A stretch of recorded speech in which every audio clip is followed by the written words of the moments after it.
여러분 반갑습니다. 오늘도 새벽 돌베개에 나오신 모든 성도님들을 주님의 이름으로 환영합니다. 오늘도 주님께서 은혜를 주셔서 우리 모두가 좋은 쉼의 날인 토요일을 맞이하게 되었는데요. 오늘도 하나님의 말씀인 열왕기하 말씀 묵상하고 또 이 쉼의 날도 잘 살아가는 우리 모두가 되기를 간절히 바랍니다. 오늘 우리에게 주시는 하나님의 말씀은 열왕기하 18장 35절로 37절까지의 말씀입니다. 여러 민족의 신들 가운데서 그 어느 신이 내 손에서 자기 땅을 구원한 일이 있기에 주 너희의 하나님이 내 손에서 예루살렘을 구원해 낸다는 말이냐? 백성은 한마디도 대답하지 않고 조용히 있었다. 그에게 아무런 대답도 하지 말라는 왕의 명령이 있었기 때문이다. 힐기야의 아들 엘리야김 국내 대신과 셈나 서기관과 아삽의 아들 요아 역사기록관이 울분을 참지 못하여 옷을 찢으며 히스기야에게 돌아와서 랍사게의 말을 그대로 전하였다. 아멘. 오늘은 열왕기하 18장의 말씀을 갖고 세상은 이렇게 합니다. 그래서 우리는 세상은 이렇게 합니다. 그래서 우리는 이런 제목으로 함께 하나님 말씀을 나누도록 하겠습니다. 영적 쇄신을 통해 유다를 새롭게 이끌기 시작한 히스기야 왕에게 위기가 닥칩니다.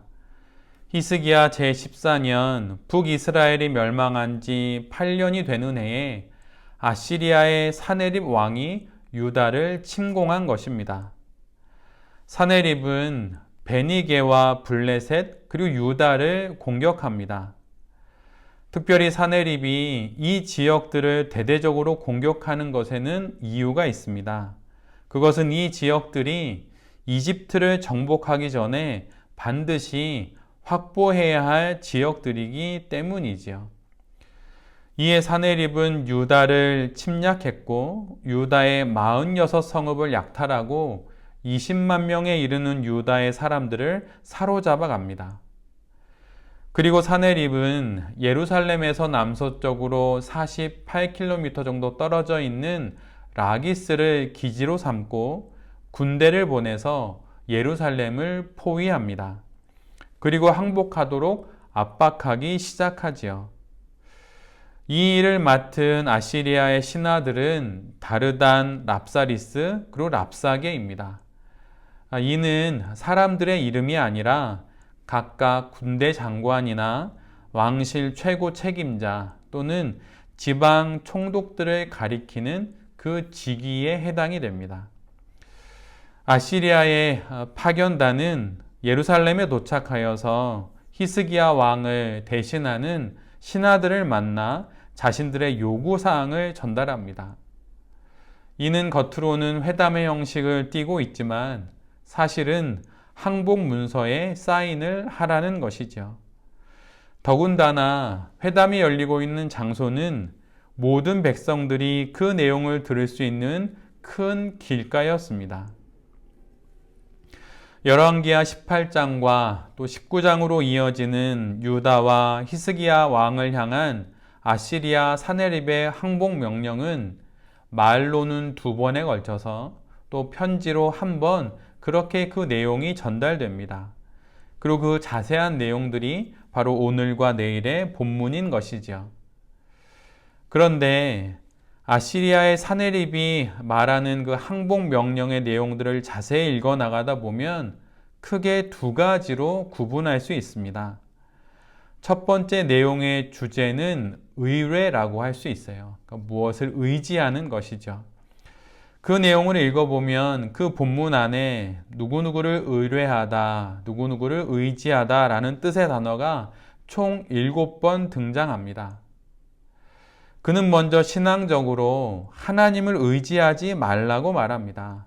지금껏 그 어떤 신들도 아시리아의 손에서 그 신을 믿는 민족과 나라를 지켜주지 못했다고 말하면서 하나님을 의지하지 말라고 그렇게 말하지요.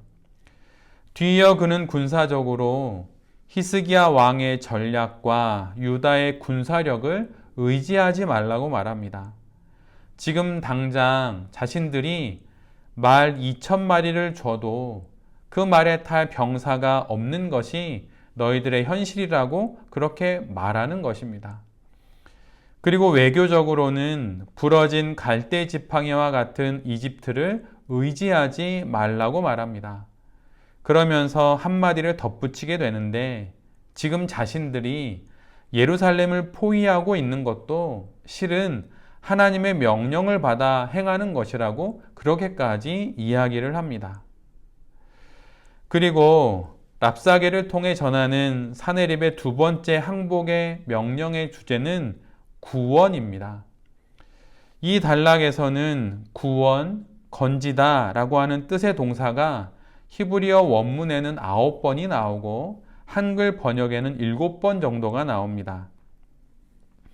히스기야가 백성들을 향하여서 거듭 이야기하는 하나님께서 유다를 건져주시고 구원해 주신다는 그 말은 모두 거짓말이라고 하는 것이지요. 히스기야의 하나님도 유다를 구원할 수 없다고 그렇게 말합니다. 그러기에 이 위기에서 벗어나기를 원한다면 그 유일한 구원의 길인 아시리아에 항복하라는 것입니다. 그런데 여기까지 사네립의 말을 자세히 읽어보면 그 말 안에는 절반의 진실과 절반의 거짓이 함께 담겨 있음을 우리 모두가 알 수 있습니다. 이집트를 의지하지 않아야 하는 것은 진실입니다. 또한 유다의 군사력이 아시리아에 비해 많이 부족한 것은 맞는 말이죠. 그러나 하나님을 의지하지 않아야 한다는 것은 틀린 말입니다. 하나님께서 유다를 아시리아의 손에서 구원하시지 못하는 말도 거짓이지요.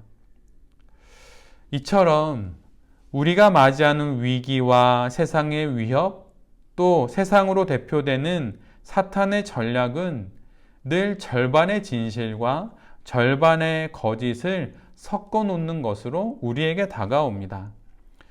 첫사람 아담과 하와의 실패를 한번 보십시오. 사탄은 그들에게 이렇게 묻습니다. 하나님이 참으로 너희더러 동산 모든 나무의 실과를 먹지 말라 하시더냐? 하나님이 먹지 말라 하신 것은 분명한 사실입니다. 그러나 모든 과실을 먹지 말라 하시지는 않았지요. 이것은 거짓입니다. 이 교묘한 조합을 통해 마음의 빈틈을 만들어 타락의 여지를 만들어내는 것이 세상의 전략입니다. 사탄의 유혹은 늘 이런 식이죠. 성도를 실족시키는 세상의 방식도 늘 이런 식입니다. 사실 완전한 거짓보다 더 치명적인 것은 절반의 진실입니다. 내가 아는 절반의 진실이 그 안에 담긴 절반의 거짓을 보지 못하게 하기 때문입니다. 진실로부터 아주 멀리 떨어져 있는 거짓은 그 위험성이 크지 않습니다. 조금만 주의를 기울여도 거짓임을 우리 모두가 알게 되지요. 그러나 거짓과 진실의 경계가 모호할수록 이를 구별해내기가 정말 어려운 것입니다. 신앙 인생 가운데 들려오는 수많은 이야기와 또 많은 말들이 있지요. 그런데 그 많은 것들을 차분히 듣고 침착히 확인하고 분별하여서 하나님의 뜻을 따라 위기와 어려움을 잘 넘어가는 우리 모두가 되어야 할 것입니다. 섣불리 들려오는 이야기 속에 내가 알고 있는 작은 진실과 내가 모르는 많은 것이 섞여 있기에 그것이 다 진실인 줄 알고 그것을 덥석 받아들이는 것은 참으로 어리석은 것입니다. 그런데 지금 사네립이 그렇게 히스기야 왕을 유혹하고 있고 또 그렇게 말을 하고 있는 것입니다. 이러한 모습을 보며 세상의 위기와 위협 또 겁박 가운데 중심을 잃어버리지 않는 우리 모두가 되어야 할 것입니다. 지금 우리 모두가 보고 있는 열왕기에는 그 내용이 나와 있지는 않지만 동일한 내용이 더 자세히 기록된 역대하 32장을 읽어보면 그 안에서 우리가 놀라운 것을 발견하게 됩니다. 오늘 본문에 전혀 등장하지 않는 히스기야 왕이 아시리아의 위협과 공격에 맞서서 많은 대비를 하고 대책을 세우는 장면이 거기에는 기록되어 있습니다. 히스기야는 가장 먼저 물 공급에 관한 전략을 세웁니다. 성 밖의 기온 샘을 막아 아시리아의 군대가 물을 얻을 수 없도록 그렇게 수로를 끊게 되지요. 그리고 그곳으로부터 남서쪽 실로암 목까지 약 500m 길이의 지하 수로를 만듭니다. 그리고 이것을 통해서 성 안에 물을 공급하는 것이죠. 그리고 군사적으로도 대비를 합니다. 성벽을 보수하고 망대와 바깥 성벽을 중축합니다. 밀로, 즉 돌로 만든 계단식 구조물을 정비합니다. 그리고 전쟁에 직접적으로 사용될 무기와 방패들을 마련하고 전쟁을 이끌 군대 지휘관들을 임명하여서 모든 힘을 기울여 아시리아에 맞설 준비를 합니다. 그리고 두려워하는 백성들을 성문 광장에 소집하여서 하나님이 유다와 함께 하시고 있으며 유다를 위해 싸워주실 것을 그들 모두에게 상기시킵니다. 그리고 더 나아가 오늘 본문의 내용처럼 사네립의 위협과 겁박에 아무런 대답도 하지 말라는 그 왕의 명령을 온 백성들에게 내립니다. 아무런 대꾸도 하지 말라는 것이죠. 이 침묵은 사네립의 항복 명령에 대한 강한 거절을 뜻하고 동시에 하나님에 대한 절대적인 신뢰를 의미하는 것입니다. 진실과 거짓을 뒤섞어 위협하고 겁박하는 그 위기 앞에 가만히 두 손을 놓고 있거나 두 손을 모아 기도만 하는 것은 결코 신앙적인 태도가 아닙니다. 오늘 본문의 뒤편에서 왕으로서의 책임을 다하고 오늘 본문에 기록되어 있지만 그 이면에서 할 수 있는 모든 방법을 다하여 준비하는 히스기야처럼 우리가 해야 할 일들을 찾아서 해야 하는 것이지요. 맞닥뜨린 위협과 위기를 분석을 하고 급한 일과 중요한 일을 구분하여서 시기를 정하고 실행할 수 있는 방법을 모색하고 함께 할 수 있는 사람과 재원들을 확인하면서 그것이 얼마나 되고 어디서 마련할 수 있는지 등을 자세히 확인하고 준비해야 하는 것입니다. 이것이 바로 신앙인 것이에요.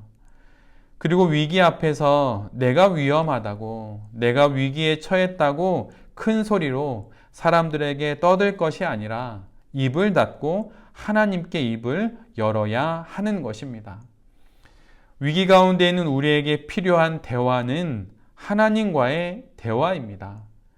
세상을 향해서는 침묵을 하고 하나님을 향해서는 입을 여는 우리 모두가 될 때에 우리 모두가 우리에게 닥친 그 위기를 잘 지나갈 수 있고 또한 이겨낼 수 있는 것입니다.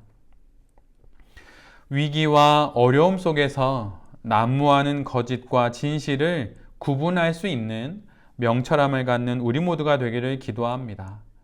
서두르지 말고 또한 지체하지도 말고 가장 알맞은 속도와 타이밍으로 맞이하게 된 상황들을 분별하여서 하나님의 뜻을 따라가는 우리 모두가 되기를 간절히 기도합니다. 신앙 인생을 산다는 것은 두 손 놓고 있거나 두 손 모아 기도만 하는 것이 결코 아닙니다. 지금 여기서 나의 두 손으로 하기를 원하시는 그 일을, 이 위기를 벗어나기 위해 내가 해야 할 그 일을 찾아 하는 것이 가장 좋은 신앙입니다.